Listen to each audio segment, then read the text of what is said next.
I guess, would you, I'm sorry. I didn't see any of it yet, so you're still ahead of me. Okay. Go ahead. Would you like a copy? It's probably just going to get in the way, so we're good. It might have been filed, I just don't get things because I don't have a I staff. thought I emailed it to you at the same time. You I emailed to me them. at 12:36 last night, it's in my inbox. I left to get here at 6 this morning, no problems, I just don't live on the web. Yeah, yeah, like I'm good with all the complaint, not finding fault with anybody. Oh, Just saying you're ahead of me. is that coming up? I read the motions, I looked at the transcripts from the past. Okay. I'm already trying to formulate a plan of attack. May I approach? Yeah, please do. Or the highlights. There's no writing on there. Appreciate it, thanks. So it's been up, the government broke it up into chunks, and argued, 7 or 8 other acts. It has handwriting on it. So Oh, I'll I'm sorry. do that. Sorry about that. Thank you. You would be able to read my mouth. The government, Your Honor, took each concept in different chunks, and there's maybe 7 to 10 other acts in each of the chunks, so we either argue in chunks, Your Honor, or in big areas, or if you'd like us to go through every single other act, we're prepared to do that as well, that they listed from the February of 2021. So Ms. Stevens can address that, or we can talk about each one, whatever the court would entertain. I should just start locally, chunks, if you will.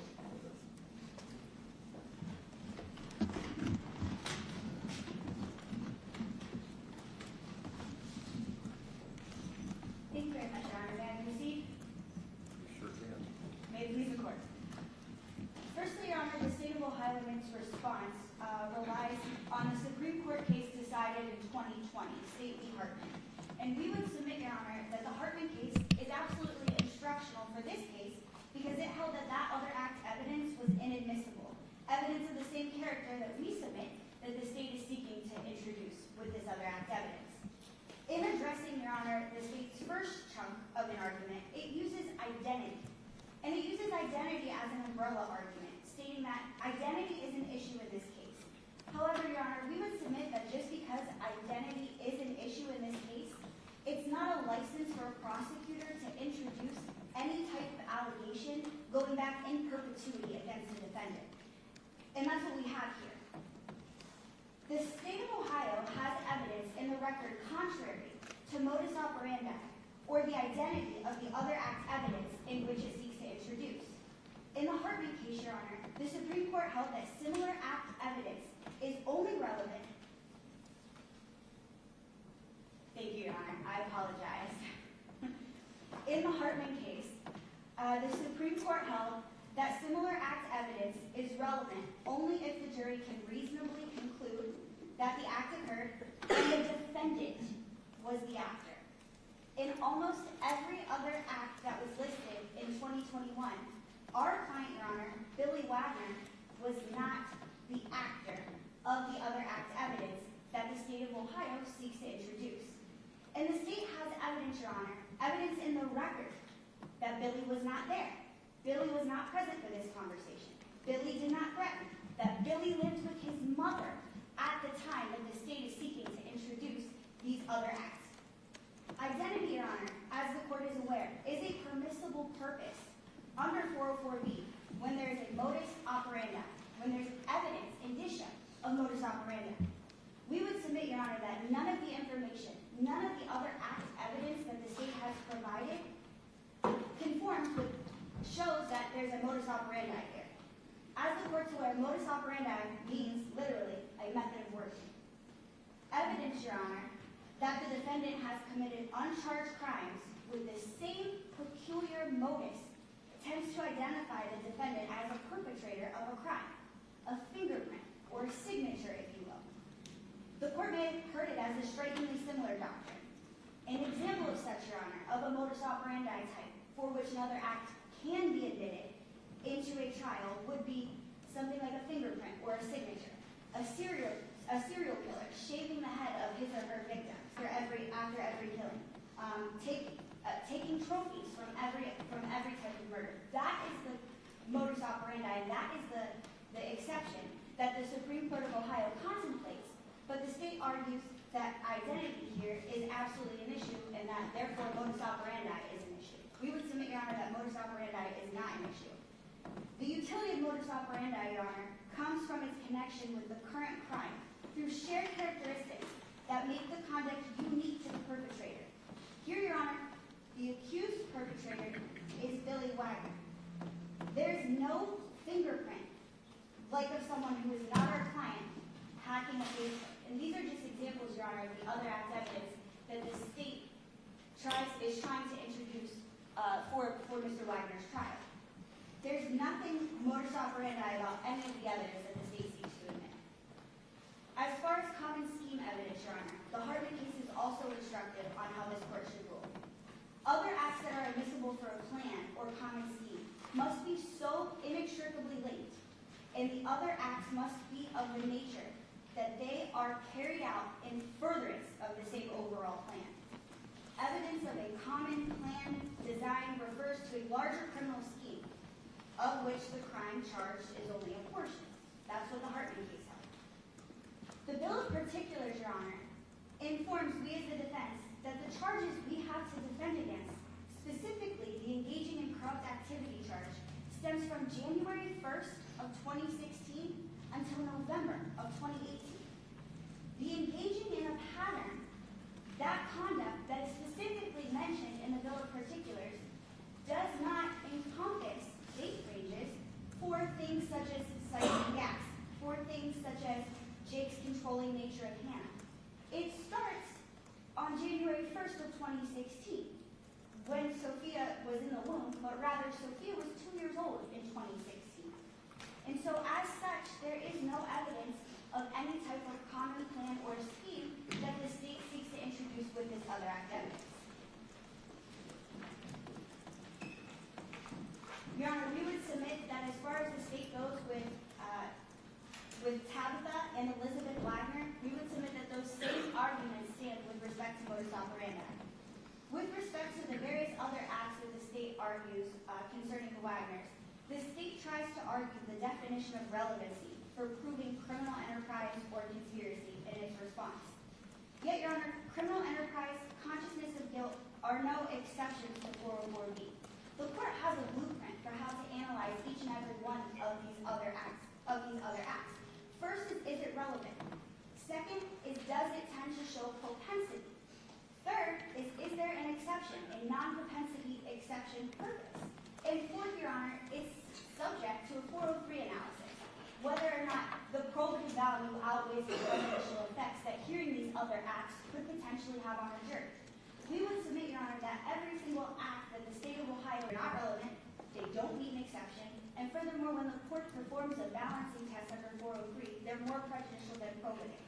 Now, when you compare those listed enumerated acts that the state provided us in 2021 to its motion response that it provided to us late last night, there are several ones of those left out. And so if the court would like me to go one by one with respect to the ones that are left out and hear argument on those, I can certainly do that, whichever the court prefers. That's all I have for right now, Your Honor. May I have a moment? In addition, Your Honor, if I may, it's a situation where the rubric established by the Hartman Court, Your Honor, requires that other act evidence be so related to the crime charged in this circumstance that the evidence of the other acts is significantly useful in showing the defendant's intent with the crime charged. And that's on page 58 of the Hartman case. The reason being, Your Honor, the temporal connection requirement is that the probative value of the other act evidence decreases the more it establishes that between the time of the alleged bad act and the time of the alleged circumstances here. And that's in the Foskey case. And the government's requirement of acts, Your Honor, don't have the tendency to prove the crime are more or less the ones they're putting forth. And I just have a couple for the court. So the timing, as Ms. Stevens indicated in the government's motion, is from January 1st of 2016 through November 12th of 2018. They say that my client threatened someone or threatened to kill them. And it's number 4 under the motion on page, there's not page numbers, on the last page indicating general things like my client is family. Allegations that the defendant attempted to threaten to kill someone before. So the evidence that in the record run in the first trial was such that Jay said when he was a kid, his boy, if you break that stitch again, I'll break your neck. Okay, that's the type of stuff that they got in that doesn't meet any of the requirements of, under Hartman or anything of that nature, especially the time constraint. There's also stuff about mortgage fraud. There's stuff, each of ones you can go to. I'll direct the court's attention to page 2 of some of the acts that Ms. Knepp and the government talks about, and that's with regards to Tabitha Clayton. In Tabitha Clayton, there's 7 listed other acts concepts. But when you take each one apart, Your Honor, and you go to each one in the record, every single time there's a quote, either by Tabitha, either by Jake or Angela, indicating Billy was not involved with that. Billy didn't live there at the time. For the court's awareness, Tabitha lived at the time with George, with Jake, with Angela, and Angela's deceased father's residence. Billy did not live there at the time. Every one of the people, there's a quote, Your Honor. Volume 32, page 7529. Volume 35, page 8313. Volume 16, page 3664. Volume 17, page 3871. Volume 35, depending on the witness, page 8317.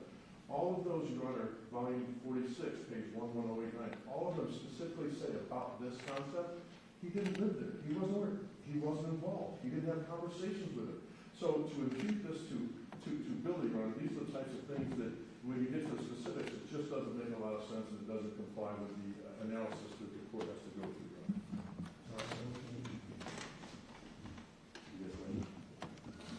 Go ahead, Mr. Davis. All I would say is just plain and simple, they put the cards on the table. The state is trying to get this information in to show propensity, to show bad character. That's the sole purpose. There's not a nexus. There's not a connection to the crime in and of itself.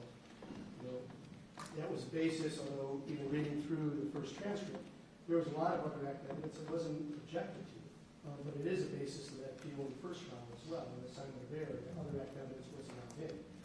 We don't see the connection. The majority of this is all tenuous. It does not connect to the inclination to prove identity or motives that Billy Wagner committed to murder himself. Did these issues go up to the Court of Appeals out of George's Court? Correct.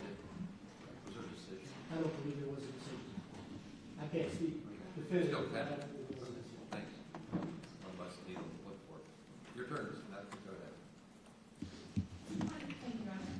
I guess, the state filed its notice of intent to use other acts evidence back in 2021. I recognize that what they had done, I think, is to go through the transcript and things that came in George's trial that they think should not come in Billy's trial. And the state will readily concede that we agree that some of that will not. We're not at the point where we're seeking to introduce those sorts of things.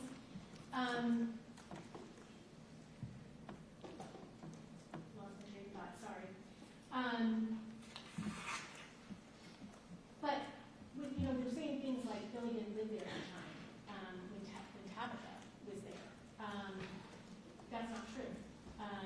There was a time where Billy was living at the Flying W to help take care of his ailing father, but he would still come over to the house every day, and there was testimony that he did arrive at the end of one of the events there. I guess my general position is it's premature for the court to make rulings on these individual issues. I believe the court has said at least a few times that you've been spending some time with the transcript. But until it's offered, some of this stuff I think came in through George Wagner's testimony, which certainly will not be coming in Billy's. I mean, George talked about a lot of other act stuff. But there are things that are, as this court knows, they're charged with a RICO case, which requires the state to establish a criminal enterprise. And, there are going to be things that are relevant to that. The same thing with the conspiracy, Your Honor. In the motion in mind that you do not have,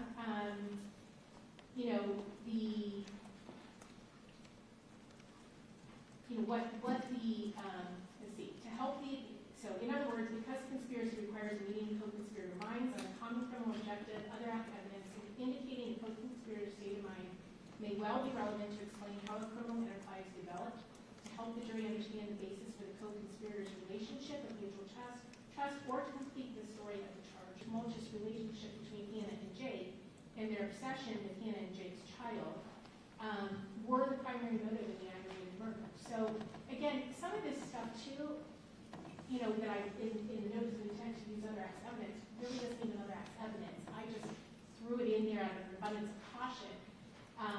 You know, the fact that they're controlling of the females that come into their life, in the state's opinion, is a behavioral, you know, fingerprint. They have a definite playbook when it comes to dealing with the females, Hannah, May, Tabitha, Claytor, and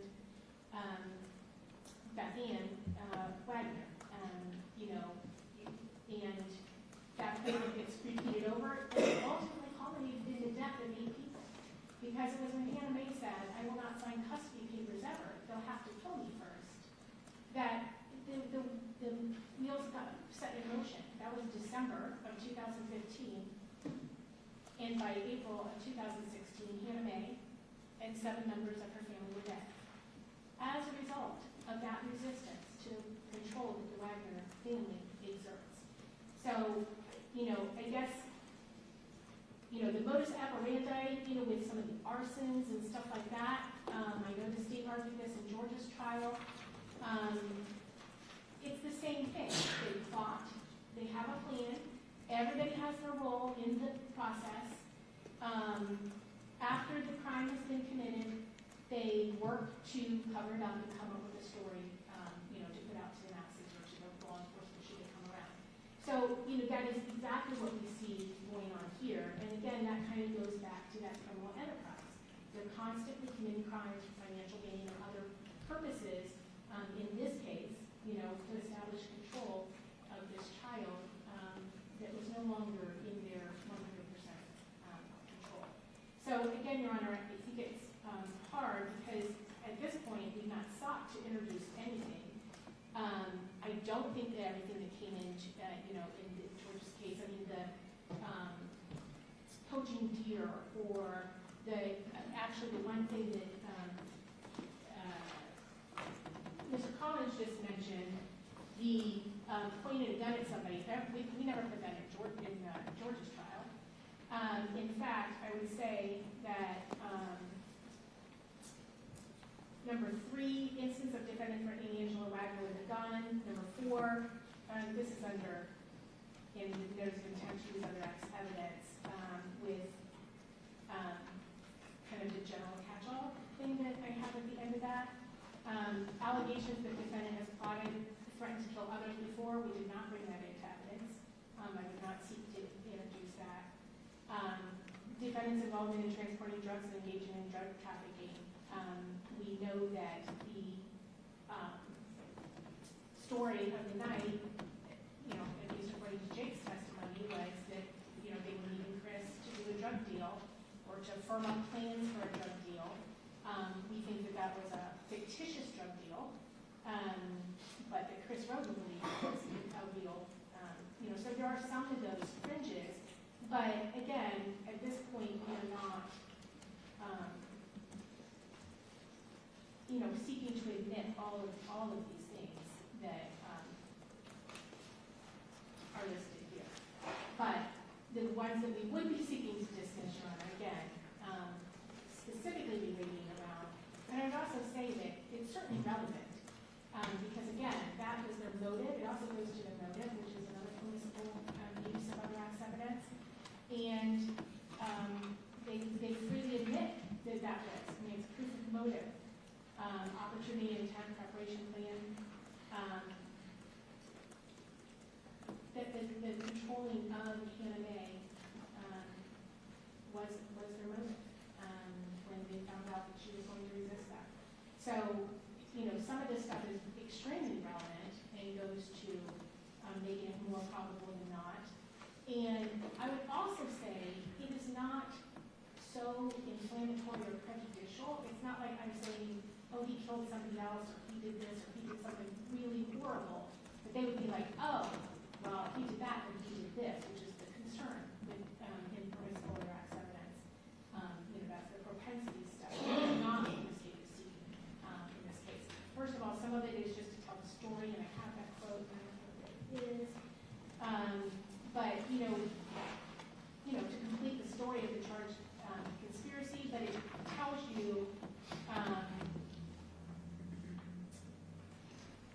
shows that the tumultuous and strained relationship with Hannah, and more specifically the Wagner's motive in committing the aggravated murders. The murders were the final culmination of their jealousy, possessiveness, and control. And that is to, it can be relevant just to give background and relationship on, or information on the relationship and as it developed. So again, some of this I don't even think is other acts evidence.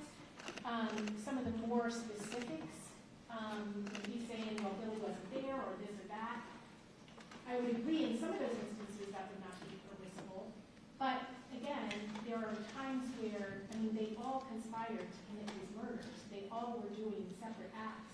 They weren't always together when they were, buying the murder truck or building the silencer or, making purchases. So from those aspects, I think those pieces of evidence would come.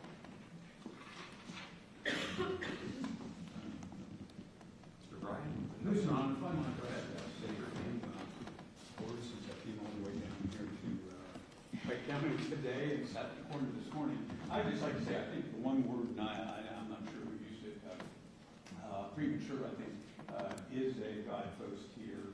Some of the things, obviously, that are identified by Mr. Collins' motion, certainly, if they were used in George's trial, won't be used in Billy's, by my view, but I had not been through this transcript, and some of the other things that Mr. Collins identified that he wasn't there. So what? I mean, I can hire him to commit a murder, be in New York City, and murder happened here, and the fact that I wasn't there when it was committed is irrelevant. And certainly, if I'd done that 6 times before because I'm a mobster trying to kill people off in a drug conspiracy, me being there or not being there or living there or not living there is totally irrelevant to whether or not other acts is admissible. So at least I think I understand what Mr. Collins' concern is, and understand that the court doesn't want the state to go astray from what the counts are in the indictment with other evidence of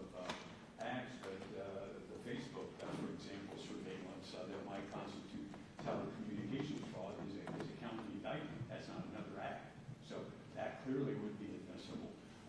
The forging of documents on birth certificates is a county indictment. That's not another act. So I think they have mixed together certain things, claiming them to be other acts when they aren't other criminal acts by the defendant that are under 404B, but rather they're state's evidence to prove the count in the indictment. So that again goes back to where I started, that I think if the court's going to review this and write a decision with certain broad guidelines, that might be proper, but otherwise I think that it really is premature. And I think at the last hearing, Mr. Collins even said that this was something that might be able to be considered through the flow of the trial as the issues arise. So unless the court has any questions, I would have nothing to do about that. Thank you, Mr. O'Brien.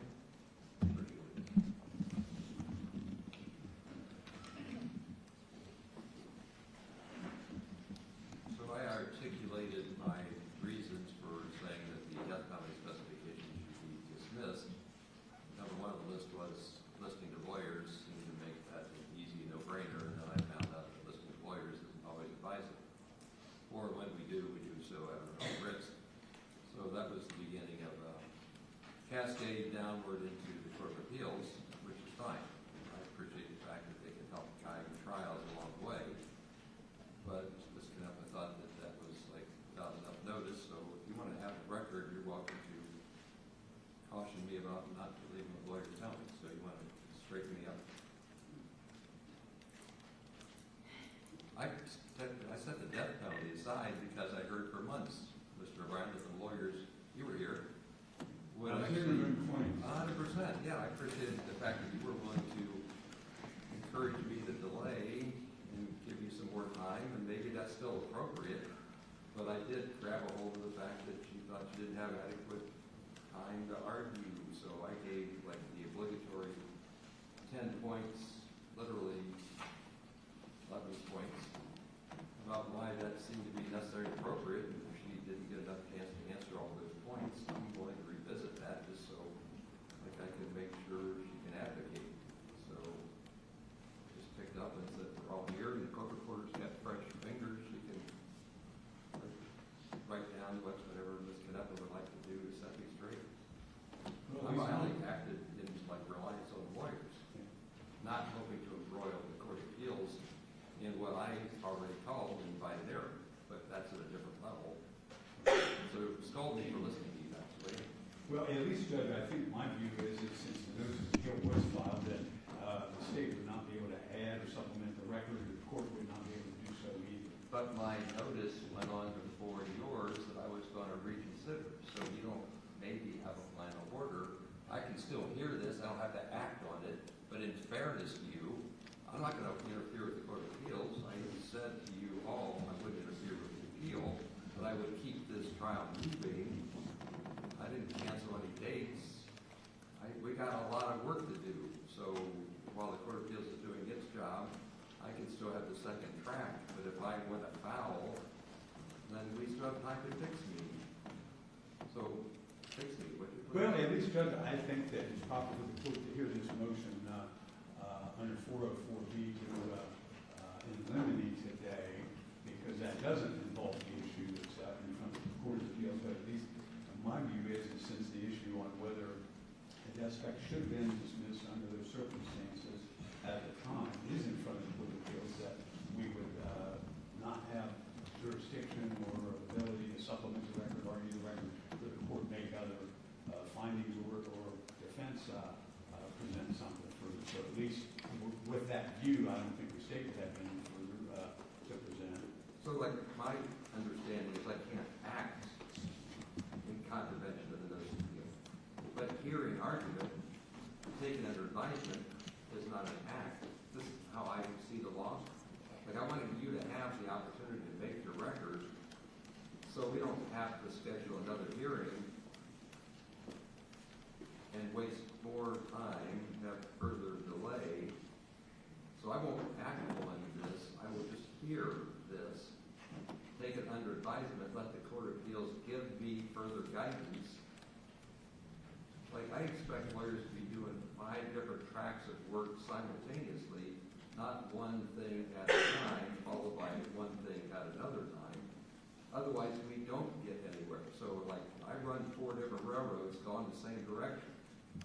And that's what I think we have to do, is run multiple actions simultaneously. So I would invite you to like help me understand better how it is I went afoul so I can fix it faster to keep the railroad running.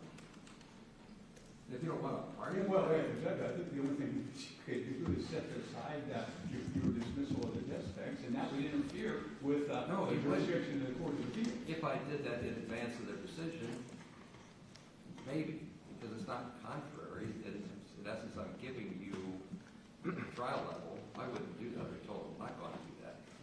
But like, you don't want to argue now what you wanted to argue before. I'm not going to make you argue, but I might not give you another bite at the apple later.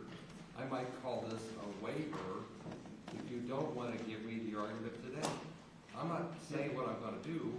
I'm just saying there's 4 railroads running the same direction simultaneously. That's how I work. So I would be curious if you're working on jury instructions while I'm already getting ready for a different venue.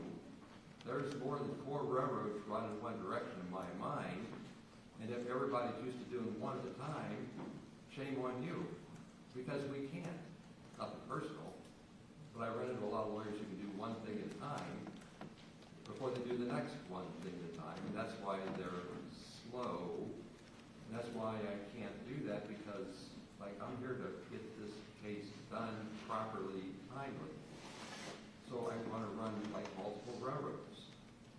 Well, I think that's proper, Your Honor. I guess the railroad dealing with whether death specs are into indictment or dismissed is out of your hands, in my view. That railroad is in the 4th district. Is this the 4th district? Okay, so you don't want to argue further. Okay, good. I'm not saying I won't give you another hearing. I'm trying to be efficient. Okay, well, and I can understand and appreciate that. Yeah, no, 100%. I'm trying to be efficient. Like I got everybody here on a date that was scheduled last June. We're right where we're supposed to be through today. Let's use the time. comfortable to sit down. Okay, thank you, Your Honor. Your respect was appropriate, as I would understand, Mr. Wright. Thank you for that. You don't have to. I'm going to go to Mr. Collins or whoever wants to speak to it from your side. I don't care. I'm just trying to give you a chance to make a record. Please support, John. I don't believe you were in a file. At the prior time, we had filed a motion to dismiss the death penalty specs based on the agreement that was made by the government and Jay Wagner. The representations that were made were consistent since you've been involved in the case. There were some misrepresentations made by the government in their motions were filed. Specifically, our client knows the government's listening to every one of his phone calls, so he likes to mess with them, so to speak, and things of that nature. So, but we were in good faith. We've always been in good faith, and our client in our communications that I can't go into was acting in good faith as well with us, and we were all on the same page. So, I've had communications since that indicated they would get me a thing, get me another, get me the agreement, get me anything. I've never had anything done.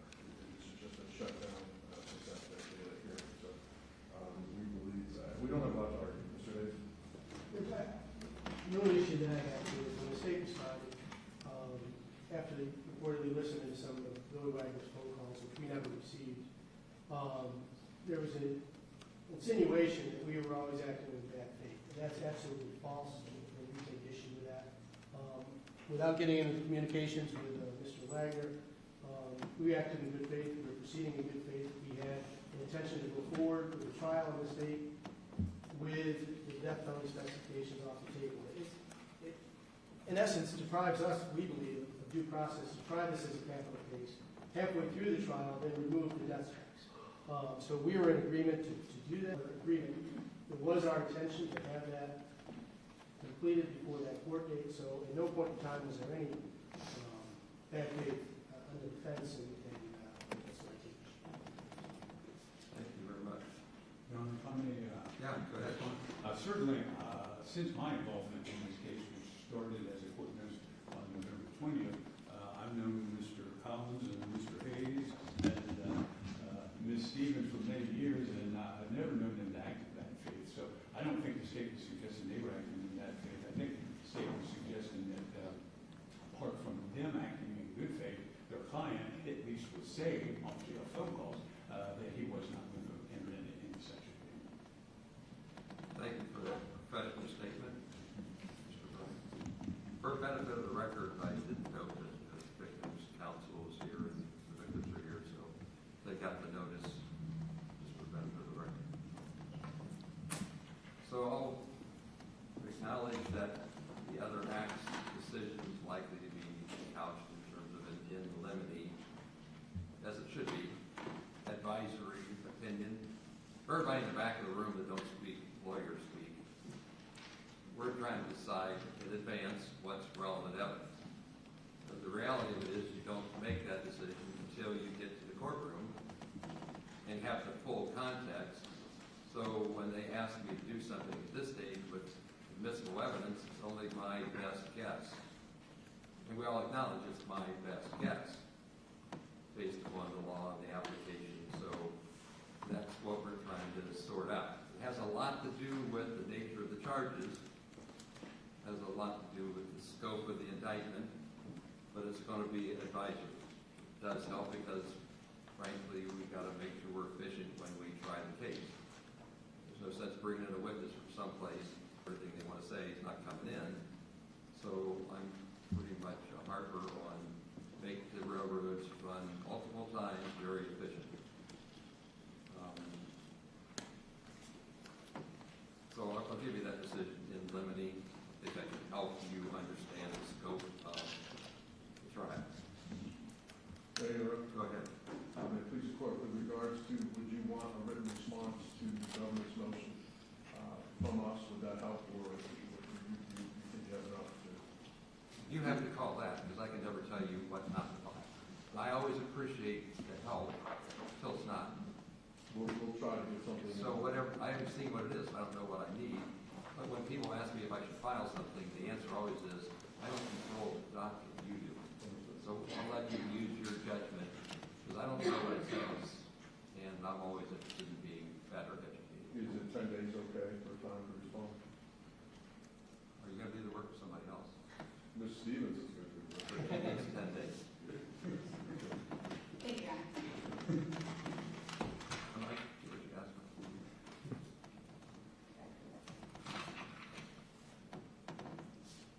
one aspect of the other act testimony is in my mind, but not before the court, and that's what charges get tried.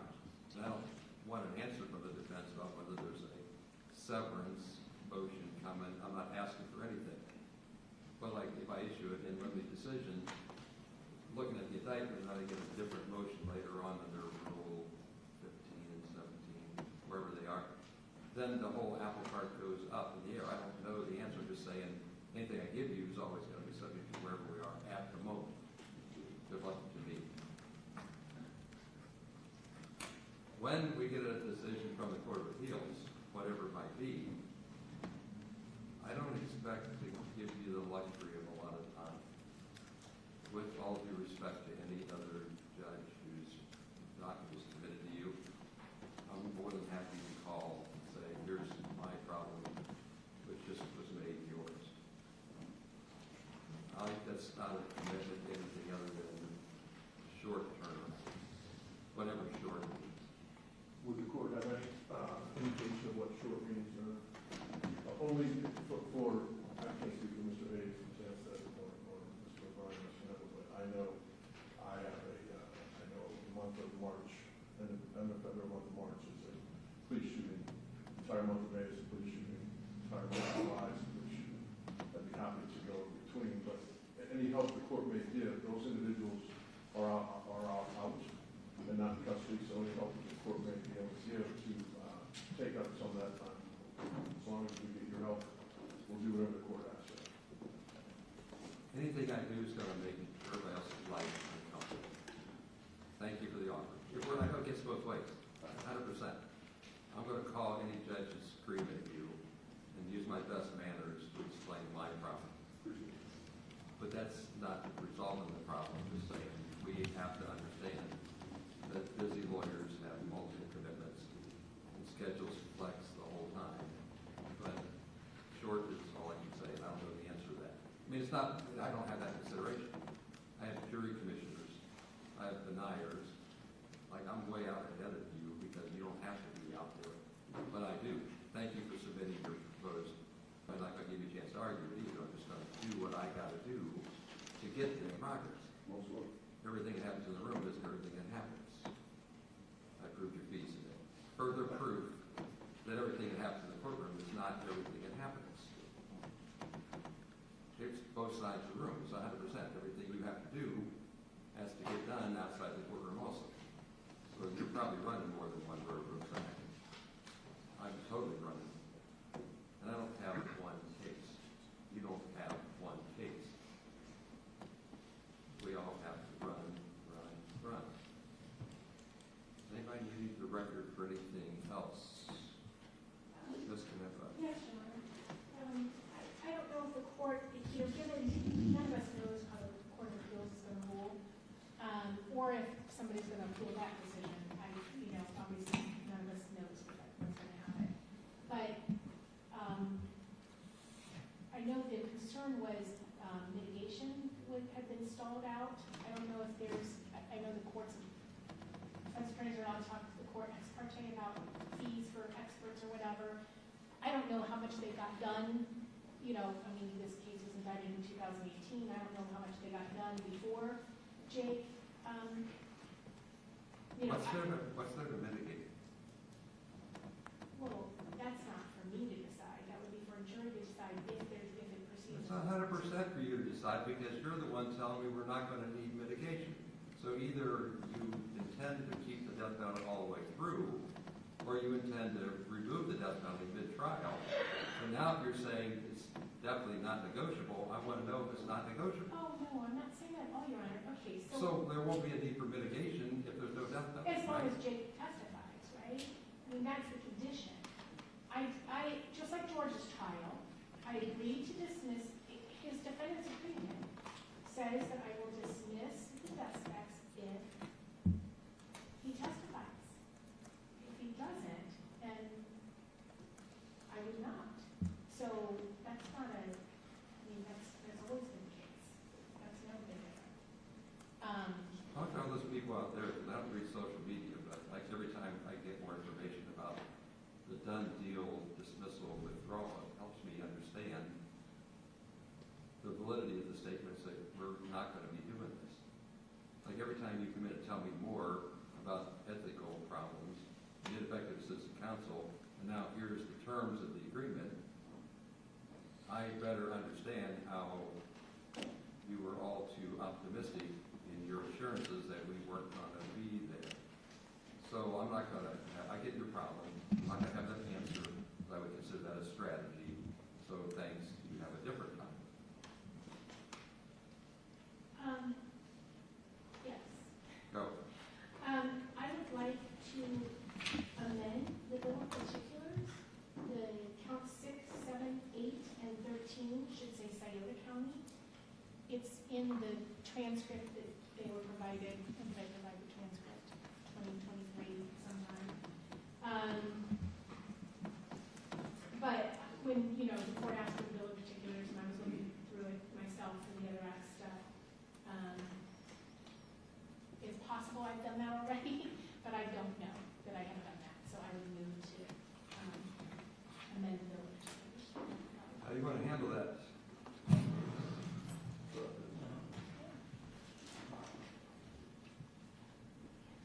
This is year 9, right? Sorry? This is year 9. We're coming up on the 9th anniversary, right? Charged in 18. Yeah, the facts happened in 16. Okay. I'm just like being a little bit snarky at the moment because I can see it on your face, so why don't you just have at it?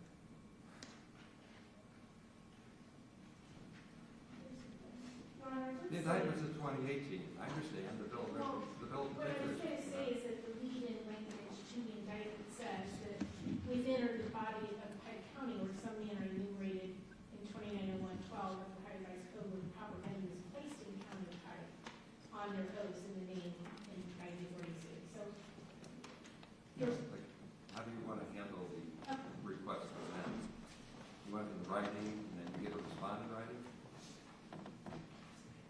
Yes, John. Yeah, like, I get where we are. Didn't see that one coming. But that's why I asked for bill of particulars. Like, I'm to the point now where I can drill deeper into all this stuff that you're years ahead of me on, if in fact you're ahead. So she's going to file a written motion to amend the bill of particulars for your very capable staff. 7 days, 10 days. Okay, we'll have a good, solid record of what we're asking for. Anything else you want? Mr. Bryan looks like he's got one. No, I was asking you to stand up similar to the court letter. There was no inclusion. So I have nothing further. Thank you. All right, anything else? Oh, thank you very much, John. All right, thanks again to the court staff. Go ahead and stand adjournment. Oh, no, we won't. Let's talk about our next scheduling. Phone call, do that. I'm going to do it right now. Go off the record, let's get our calendars and phones and things like that.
subway tender.